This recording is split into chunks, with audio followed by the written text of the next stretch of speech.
We all wanted that high school sweetheart.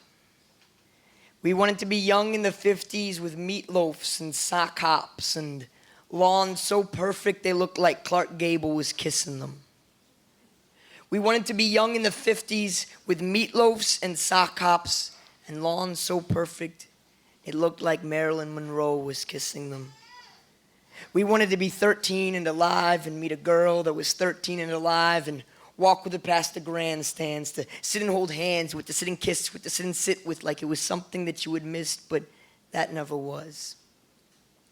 We once went to bed like between the bed sheets was a valley where dinosaurs still breathed, and how we captured these triceratops and brontosauruses, but even he was opened up with the smoke that rose out of the homes on the corners that we once climbed through, with the streets and the footballs which we once threw, the school desks upon which we once drew, the windows that set open through which we once flew before the outside world of parking spaces and dead friends came flooding on in, and we forgot what we wanted and we became what we become.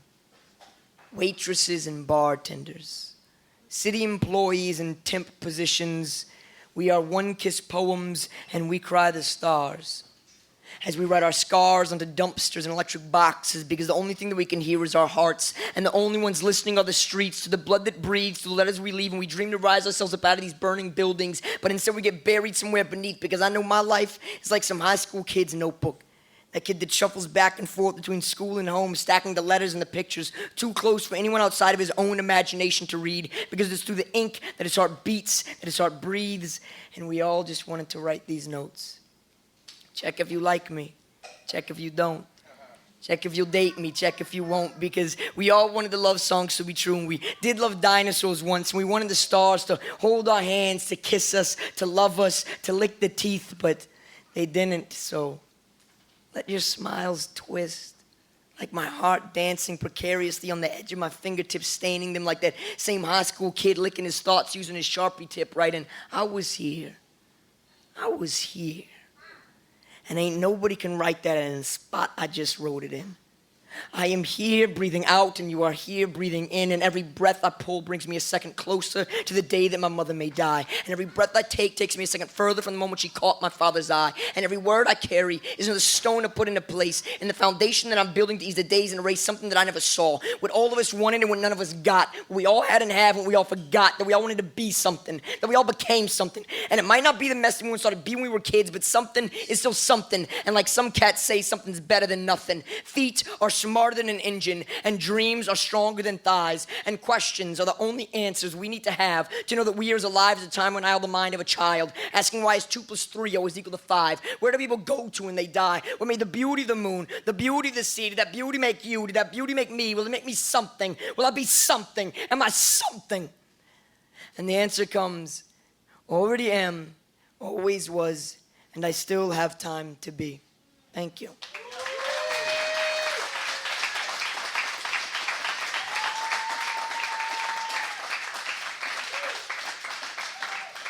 So this is a poem by the Persian Sufi poet Hafez, and it's called I Know the Way You Can Get. And this is really a fantastic book right here. It's translated by this cat named Daniel Ladinsky, and it's called I Heard God Laughing, and it drips with laughter and joy. So if you want a good book of poems, this is a good one to get. I know the way you can get. I know the way you can get when you have not had a drink of love. Your face hardens, your sweet muscles cramp. Children become concerned about a strange look that appears in your eyes, which even begins to worry your own mirror and nose. Squirrels and birds sense your sadness and call an important conference in a tall tree. They decide which secret code to chant to help your mind and soul. Even angels fear that brand of madness that arrays itself against the world and throws sharp stones and spears into the innocent and into oneself. Oh, I know the way you can get if you have not been out drinking love. You might rip apart every sentence your friends and teachers say, looking for hidden clauses. You might weigh every word on a scale like a dead fish. You might pull out a ruler to measure from every angle in your darkness the beautiful dimensions of a heart you once trusted. I know the way you can get if you have not had a drink from love's hands. That is why all the great ones speak of the vital need to keep remembering God, so you will come to know and see him as being so playful and just wanting to help. That is why Hafez says, bring your cup near me, for I am a sweet old vagabond with an infinite leaking barrel of light and laughter and truth that the beloved has tied to my back. Dear one, indeed, please bring your heart near me, for all I care about is quenching your thirst for freedom. All a sane man can ever care about is giving love. Thank you.